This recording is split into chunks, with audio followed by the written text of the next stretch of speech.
Praise the Lord. Hallelujah. യേശുവേ നന്ദി, യേശുവേ സ്തോത്രം.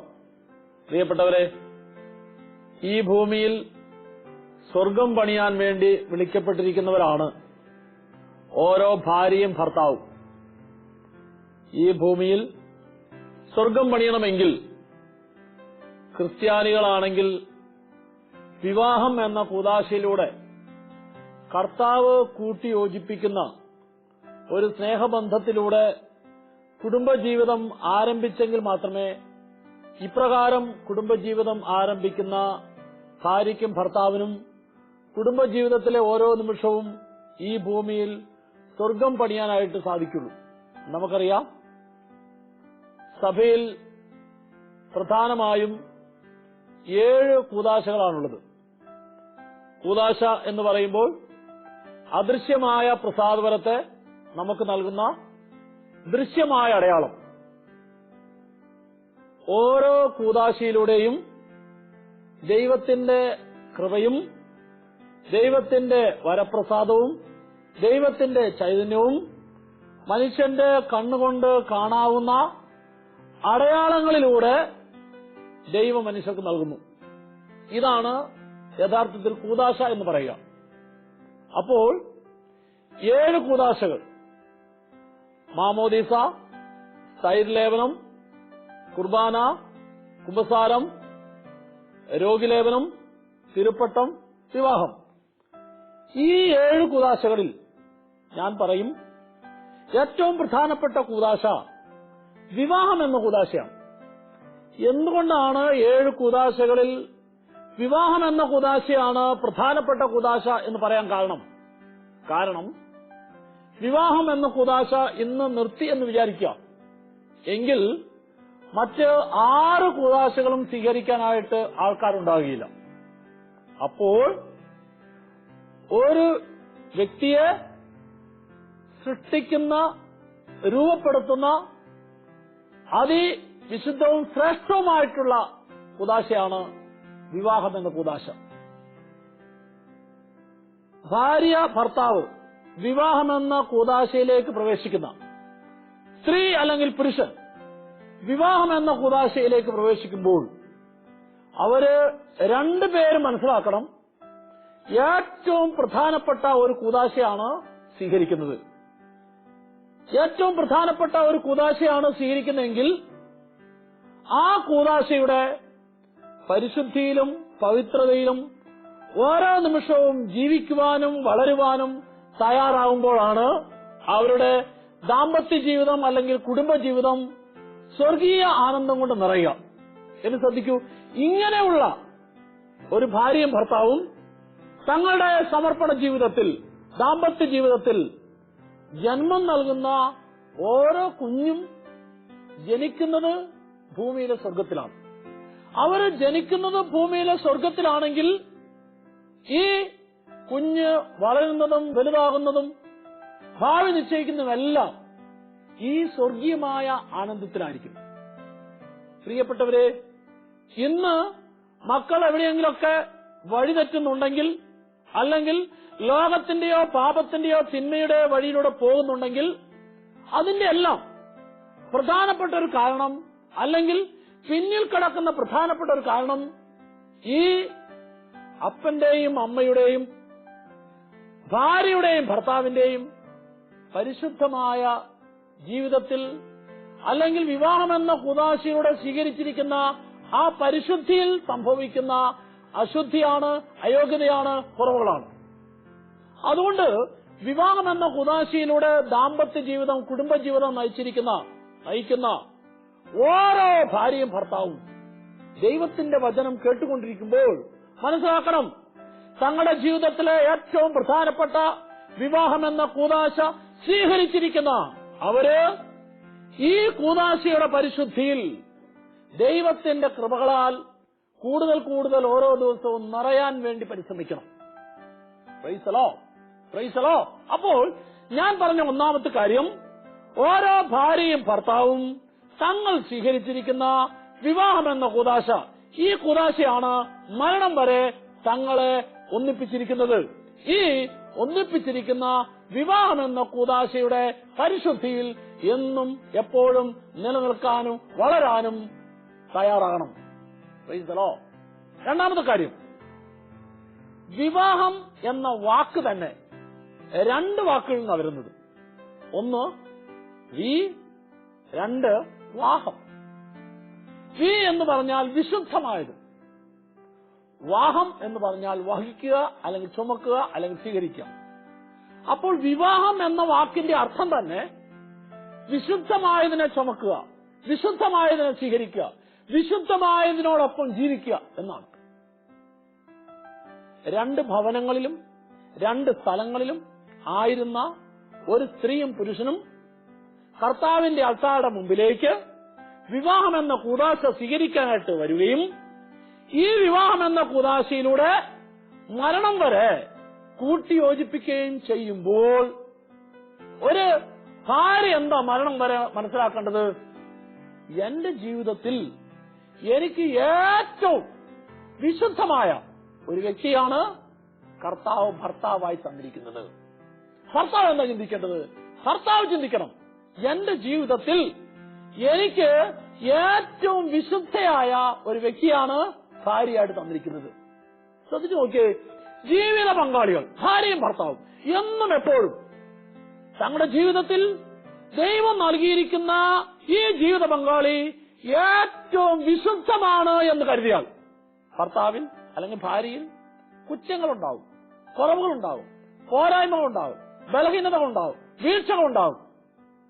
ഈ കുറവുകളും പോരായ്മകളും വീഴ്ചകളും എല്ലാം എന്നെ കൂടുതൽ കൂടുതൽ വിശുദ്ധീകരിക്കാൻ വേണ്ടിയാണ്, കൂടുതൽ കൂടുതൽ ശക്തിപ്പെടുത്താൻ വേണ്ടിയാണ്, കൂടുതൽ ബലപ്പെടുത്താൻ വേണ്ടിയാണ്. ഈ മനോഭാവത്തോടെ ജീവിത പങ്കാളിയിലെ കുറവിനെ കണ്ടാൽ മറ്റേയാൾക്ക് ഈ കുറവിൽ ദൈവം ഒരു നിറവ് കൊടുത്തിട്ടുണ്ട്. മനസ്സിലാക്കണം, ഭാര്യയിൽ എന്തെല്ലാം കുറവുകളുണ്ടോ ഈ കുറവിനെ പരിഹരിക്കാൻ തക്ക വിധത്തിലുള്ള ഒരു നിറവ് ഭർത്താവിന് കൊടുത്തിട്ടുണ്ട്. ഭർത്താവിൽ എന്തെല്ലാം കുറവുണ്ടോ ഈ കുറവിനെ നിറവാക്കാൻ വേണ്ടിയിട്ടുള്ള ഒരു ശക്തി ഭാര്യ കൊടുത്തിട്ടുണ്ട്. അതുകൊണ്ടാണ് രണ്ട് സ്ഥലങ്ങളിലായിരിക്കുന്ന വ്യക്തികളെ കർത്താവ് കൂട്ടിയോജിപ്പിക്കുന്നത്. കർത്താവ് കൂട്ടിയോജിപ്പിക്കുമ്പോൾ ഈ കൂട്ടിയോജിപ്പിക്കുന്ന കർത്താവ് ഇവരിൽ നിന്ന് മാറിയിരിക്കുകയല്ല, മറിച്ച് ഈ കൂട്ടിയോജിപ്പിക്കുന്ന കർത്താവ് എന്നും ഇവർക്ക് ശക്തിയായി, അനുഗ്രഹമായി, കുറവിനെ നിറവാക്കുന്ന അനുഭവമായി, മുറിവിനെ സുഖപ്പെടുത്തുന്ന ശക്തിയായി എന്നും ഇവരോടൊപ്പം ഉണ്ടാവും. അതാണ് വിവാഹമെന്ന കൂദാശയിലൂടെ കർത്താവ് കൂട്ടിയോജിപ്പിക്കുന്ന ഒരു ഭാര്യയുടെയും ഭർത്താവിന്റേതുമായ ദൈവത്തിന് മുമ്പിലുള്ള ഏറ്റവും വലിയ വിജയം. ഇങ്ങനെ കർത്താവിന്റെ വചനം പറയുന്നു. ജ്ഞാനത്തിന്റെ പുസ്തകം 6-ാം അധ്യായം അതിന്റെ 10-ാം തിരുവചനം. വിശുദ്ധമായതിനെ ഭാര്യ എന്താ മനസ്സിലാക്കേണ്ടത്? എന്റെ കർത്താവ് എനിക്ക് തന്ന ഏറ്റവും വിശുദ്ധമായതാണ്. ഭർത്താവ് എന്താ മനസ്സിലാക്കേണ്ടത്? കർത്താവ് എനിക്ക് തന്ന ഏറ്റവും വിശുദ്ധമായിട്ടുള്ള വ്യക്തിയാണ്. ഇതാ വചനം തുടർന്നു, വിശുദ്ധമായതിനെ വിശുദ്ധിയോടുകൂടി കൈകാര്യം ചെയ്യുന്നവർ വിശുദ്ധരായിത്തീരും. വിശുദ്ധമായതിനെ വിശുദ്ധിയോടുകൂടി കൈകാര്യം ചെയ്യുന്നവർ വിശുദ്ധരായിത്തീരും. അടുത്ത വചനം ശ്രദ്ധിച്ചോ, ഇങ്ങനെ കൈകാര്യം ചെയ്യാൻ, ഇങ്ങനെ സ്വീകരിക്കാൻ, ഇങ്ങനെ ഉൾക്കൊള്ളാൻ തയ്യാറായാൽ ഇങ്ങനെ തയ്യാറാകുന്നവരെല്ലാം രക്ഷപ്പെടും. ഇന്ന് നമ്മൾ ആരെങ്കിലും ആ കുടുംബം രക്ഷപ്പെടുന്നില്ല എന്ന് പറയുന്നുണ്ടെങ്കിൽ അതിന്റെ പ്രധാനപ്പെട്ട ഒരു കാരണം, പല കുടുംബങ്ങളും രക്ഷപ്പെടാത്തതിന്റെ പ്രധാനപ്പെട്ട കാരണം കർത്താവ് ഒരു ജീവിത പങ്കാളിയെ ഒരു സ്ത്രീക്ക് അല്ലെങ്കിൽ ഒരു പുരുഷന് നൽകുന്നത് മരണം വരെ ആ വ്യക്തിയെ വിശുദ്ധിയോടുകൂടി കാണാനും സ്വീകരിക്കാനും സംസാരിക്കാനും പ്രവർത്തിക്കാനും പരസ്പരം പങ്കുവയ്ക്കാൻ വേണ്ടിയാണ്. എന്ന് എപ്പോൾ ഈ വിശുദ്ധിയിൽ കാണുന്നതിൽ, വിശുദ്ധിയിൽ സംസാരിക്കുന്നതിൽ, വിശുദ്ധിയിൽ ഇടപെടുന്നതിൽ കുറവരുന്നോ അപ്പോഴാണ് തിന്മയുടെ ശക്തി, നുണയനായ സാത്താൻ ദാമ്പത്യ ബന്ധത്തിലേക്ക്, കുടുംബജീവിതത്തിലേക്ക് കടന്നു വരിക. അതുകൊണ്ട് പ്രിയപ്പെട്ടവരെ, വിവാഹം എന്ന വാക്കിന്റെ അർത്ഥം തന്നെ ഞാൻ പറഞ്ഞു, വിശുദ്ധമായതിനെ ചുമക്കുകയാണ്, വിശുദ്ധമായതിനെ സ്വീകരിക്കുകയാണ്. എന്നും എപ്പോഴും ഏതെല്ലാം കുറ്റങ്ങളും കുറവുകളും പോരായ്മകളും ജീവിത പങ്കാളിയിൽ ഉണ്ടായെങ്കിലും കാണണം, ഈ കുറവുകൾ പോരായ്മകൾ അനുവദിക്കുന്നത് എന്നിലൂടെ കൂടുതൽ കൂടുതൽ വിശുദ്ധീകരിച്ച് ഞങ്ങളുടെ കുടുംബം അനുഗ്രഹിക്കപ്പെടാൻ വേണ്ടിയാണ്. ഞങ്ങളുടെ കുടുംബം ദൈവത്തിന്റെ കൃപയാൽ ഉയർത്തപ്പെടാൻ വേണ്ടിയാണ്. ഞങ്ങളുടെ കുടുംബം ദൈവത്തിന്റെ ശക്തിയാൽ കൂടുതൽ വിജയം വരിക്കുന്നതിന് വേണ്ടിയിട്ടാണ്. പ്രിയപ്പെട്ടവരെ, ഈ വിശുദ്ധിയുടെ നിറവിൽ നിന്നുകൊണ്ട് ചിന്തിച്ചെങ്കിൽ മാത്രമേ ഈ ഒരു അനുഭവം കുടുംബ ജീവിതത്തിൽ ഉണ്ടാവുകയുള്ളൂ. മൂന്നാമത്തെ കാര്യം, വിവാഹമെന്ന കൂദാശയിലൂടെ മരണം വരെ കർത്താവ് കൂട്ടിയോജിപ്പിച്ചിരിക്കുന്ന ഓരോ ഭാര്യയും ഭർത്താവും കുടുംബ ജീവിതത്തിന്റെ ഓരോ നിമിഷവും മനസ്സിലാക്കണം. എന്താണെന്നറിയാവോ? ഈ വിവാഹമെന്ന കൂദാശയിലൂടെ കുടുംബ ജീവിതത്തിലേക്ക് ഒരു സ്ത്രീയെയും പുരുഷനെയും വിളിച്ചിരിക്കുന്നത് അവരിൽ വലിയൊരു യോഗ്യത കർത്താവ് കണ്ടതുകൊണ്ടാണ്. ദൈവത്തിന്റെ വചനം കേട്ടുകൊണ്ടിരിക്കുന്ന ഓരോ ഭാര്യയും ഭർത്താവും ചിന്തിക്കൂ, എന്തുകൊണ്ട് നിനക്ക് വിവാഹമെന്ന കൂദാശ സ്വീകരിക്കാനുള്ള കൃപ അല്ലെങ്കിൽ യോഗ്യത കർത്താവ് നിനക്ക് തന്നു? പ്രിയപ്പെട്ടവരെ, വിവാഹമെന്ന കൂദാശയിലൂടെ അല്ലാത്ത ദാമ്പത്യ ബന്ധത്തിൽ ഒരിക്കലും ദൈവത്തിന്റെ കൃപ ഒഴുകി വരുമെന്നും വിചാരിക്കണം. ചിലപ്പോൾ സ്ത്രീക്കും പുരുഷനും ഭാര്യയും ഭർത്താവുമായിട്ട് ജീവിക്കാനായിട്ട് ഗവൺമെന്റ് അധികാരം തന്നെന്ന് വരാം. രജിസ്റ്റർ ഓഫീസിൽ രജിസ്റ്റർ ചെയ്തപ്പോൾ നിയമം ആ വ്യക്തികൾക്ക് ഒന്നിച്ച് ജീവിക്കാനുള്ള ലൈസൻസ് കൊടുത്തുവെന്ന് വരാം. പക്ഷേ രജിസ്റ്റർ മാരേജിലൂടെയോ മറ്റേതെങ്കിലും ലോകത്തിന്റെ നിയമത്തിലൂടെയോ ഒരു സ്ത്രീയും പുരുഷനും വിവാഹ ജീവിതം തുടങ്ങിയാൽ അവിടെ ഒരിക്കലും ദൈവത്തിന്റെ അനുഗ്രഹം, ദൈവത്തിന്റെ കൃപ, ദൈവത്തിന്റെ ശക്തി ഉണ്ടാകും, അല്ലെങ്കിൽ ഒഴുകി വരും, അല്ലെങ്കിൽ നിറയും എന്ന് വിചാരിക്കണം. എവിടെയാണ് ഭാര്യയിലും ഭർത്താവിലും ദൈവത്തിന്റെ കൃപ ഒഴുകി വരണമെങ്കിൽ, കൃപയുടെ നിറവുണ്ടാകണമെങ്കിൽ, നിറവിന്റെ ശക്തി അനുഭവിക്കണമെങ്കിൽ അത് വിവാഹമെന്ന കൂദാശയുടെ കൂട്ടിയോജിപ്പിക്കുന്ന ദാമ്പത്യ ബന്ധത്തിലേ ഉണ്ടാവുകയുള്ളൂ ക്രിസ്ത്യാനികളാണെങ്കിൽ. അപ്പോൾ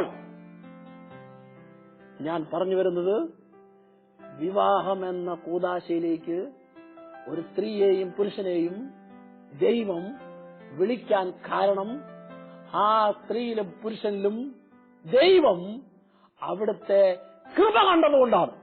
എന്ന് പറഞ്ഞാൽ ആർക്കെങ്കിലൊക്കെ വിവാഹമെന്ന കൂദാശ സ്വീകരിക്കാൻ സാധിക്കില്ല. വിവാഹമെന്ന കൂദാശ സ്വീകരിക്കാൻ സാധിക്കുന്ന ആരാ?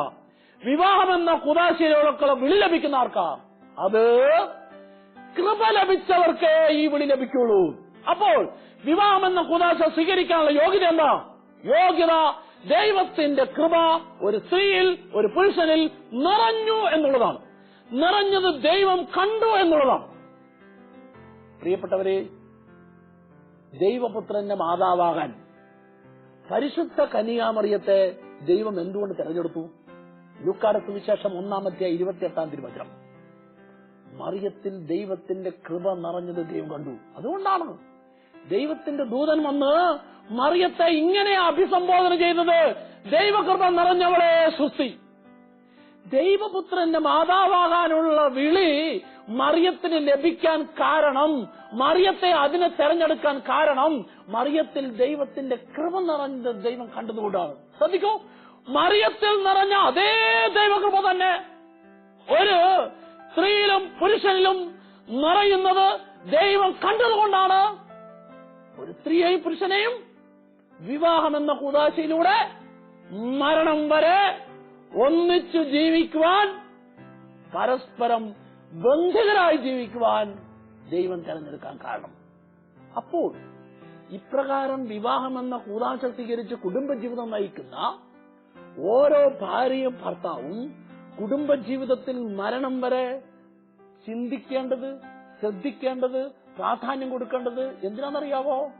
കർത്താവ് കൂട്ടിയോജിപ്പിക്കാനുള്ള യോഗ്യത കണ്ടത് ദൈവത്തിന്റെ കൃപയാണെങ്കിൽ ഈ കൃപ ചോർന്നു പോകാതിരിക്കാൻ ശ്രദ്ധിക്കണം. ഈ കൃപയിൽ കുറവ് വരാതിരിക്കാൻ ശ്രദ്ധിക്കണം.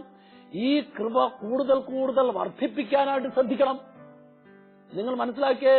അതുകൊണ്ടാണ് മത്തായിയുടെ സുവിശേഷം 19 അതിന്റെ 1 മുതലുള്ള തിരുവചനം നമ്മൾ വായിക്കുമ്പോൾ, പ്രിയപ്പെട്ടവരെ, അവിടെ നമ്മൾ കാണുന്നത് യേശു ശിഷ്യന്മാരെ ഭാര്യ ഭർത്തൃബന്ധത്തിന്റെ ശ്രേഷ്ഠതയെയും അവിഭാജ്യതയും കുറിച്ച് പഠിപ്പിച്ചു കൊടുക്കുക.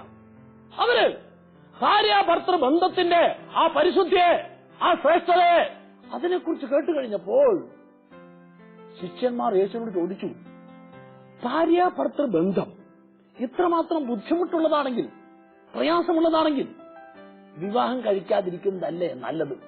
ശിഷ്യന്മാരുടെ ഈ ചോദ്യത്തിന് മുമ്പിൽ യേശു പറഞ്ഞു കൊടുത്തൊരു ഉത്തരമുണ്ട്. ശ്രദ്ധിക്കണം.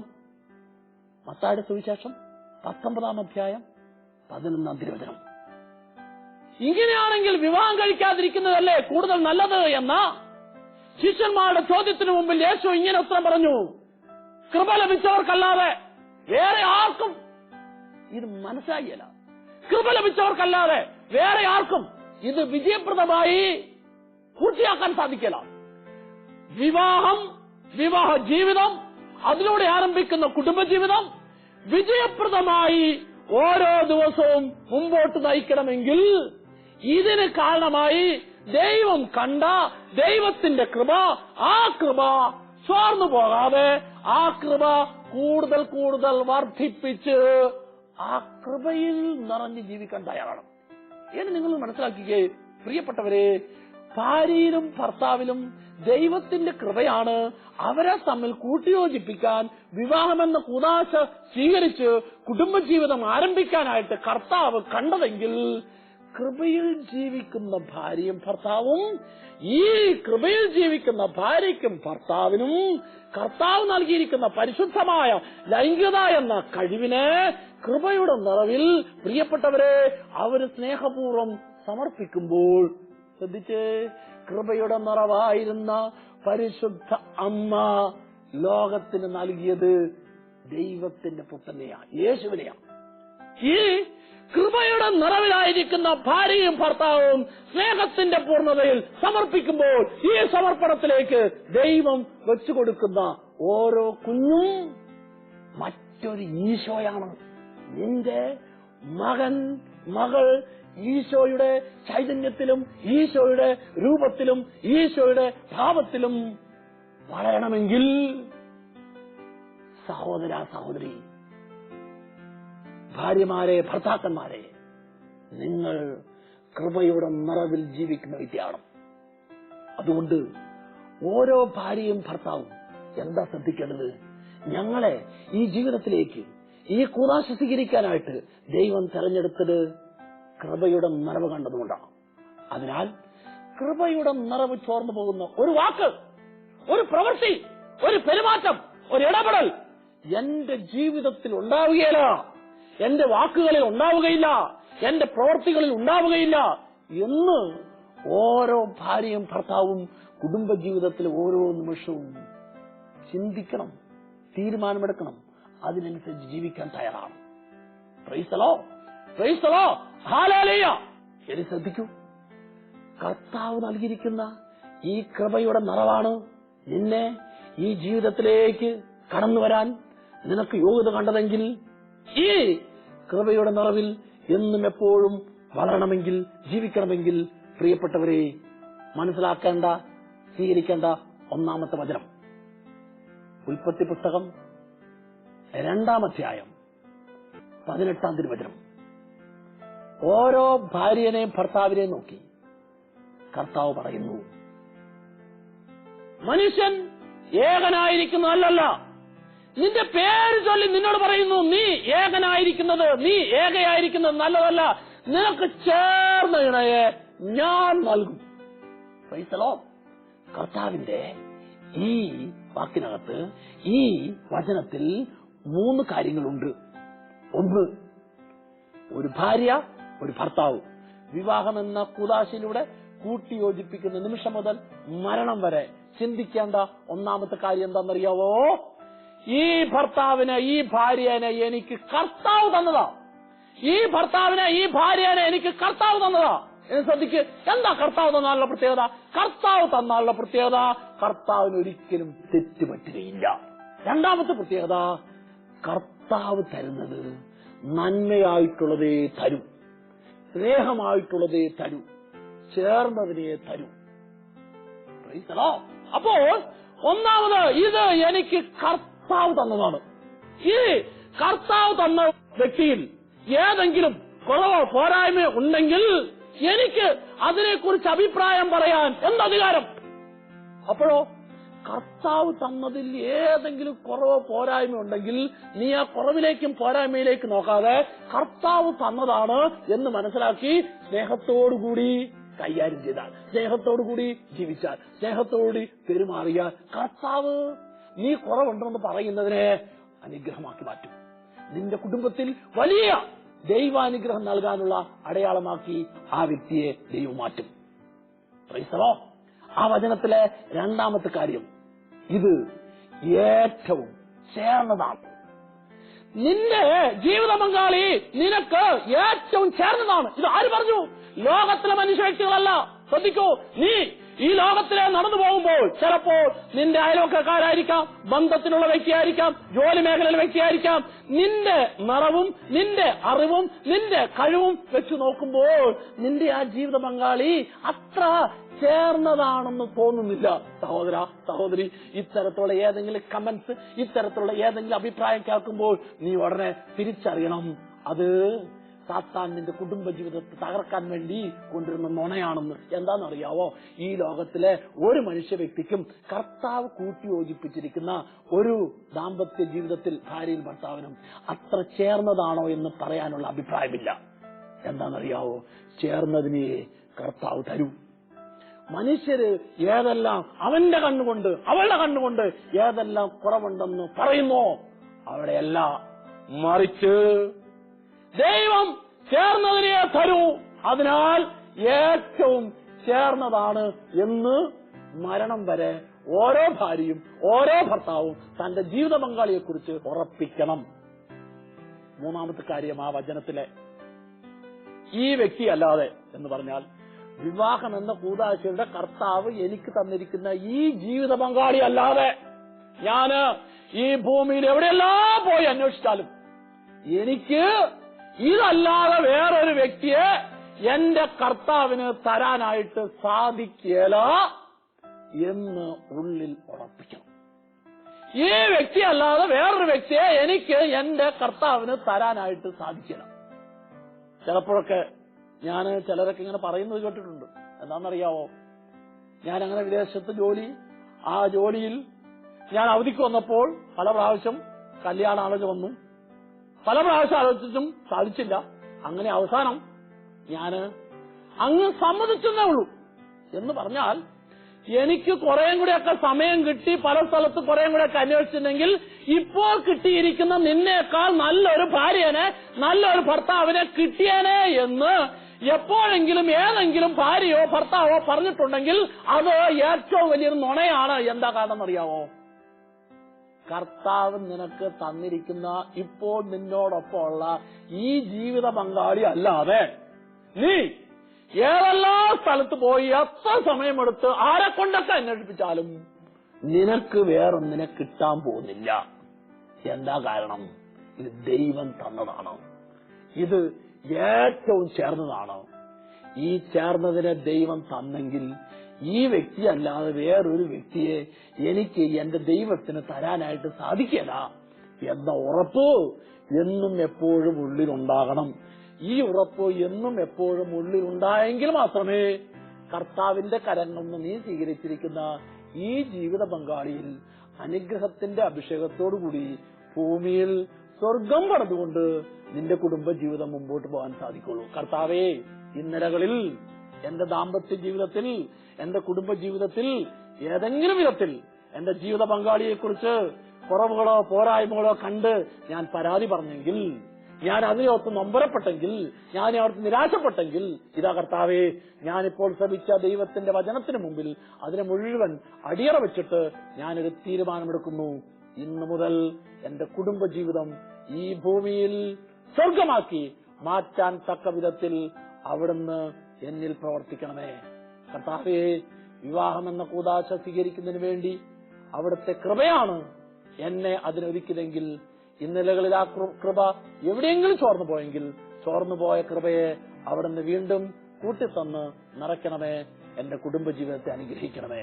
ഒരു നിമിഷം കരങ്ങൾ കൂപ്പി കണ്ണുകൾ വെച്ച് ഭാര്യ ഭർത്താക്കന്മാരെല്ലാം നിങ്ങളുടെ ദാമ്പത്യ ജീവിതത്തിൽ ഏതെങ്കിലും കുറവുകളോ പോരായ്മകളോ ഇന്ന് വരെ വന്നു പോയിട്ടുണ്ടെങ്കിൽ അത് മുഴുവൻ നീ ശ്രമിച്ച വചനത്തിന്റെ ശക്തിയാൽ കർത്താവ് ഏറ്റെടുത്ത് നിന്റെ കുടുംബത്തെ അനുഗ്രഹിക്കുന്നതിന് വേണ്ടി കർത്താവിന് പ്രാർത്ഥിക്കൂ. നമ്മുടെ കർത്താവ് ഈശോ മിശിഹായുടെ കൃപയും പിതാവായ ദൈവത്തിന്റെ സ്നേഹവും പരിശുദ്ധാത്മാവിന്റെ സഹവാസവും വിവാഹം എന്ന കുദാശയിലൂടെ കർത്താവ് കൂട്ടിയോജിപ്പിച്ച നിന്റെ കുടുംബജീവിതത്തിൽ എന്നും എപ്പോഴും ഉണ്ടായിരിക്കട്ടെ, ഇപ്പോഴും എപ്പോഴും എന്നേക്കും. ആമേൻ.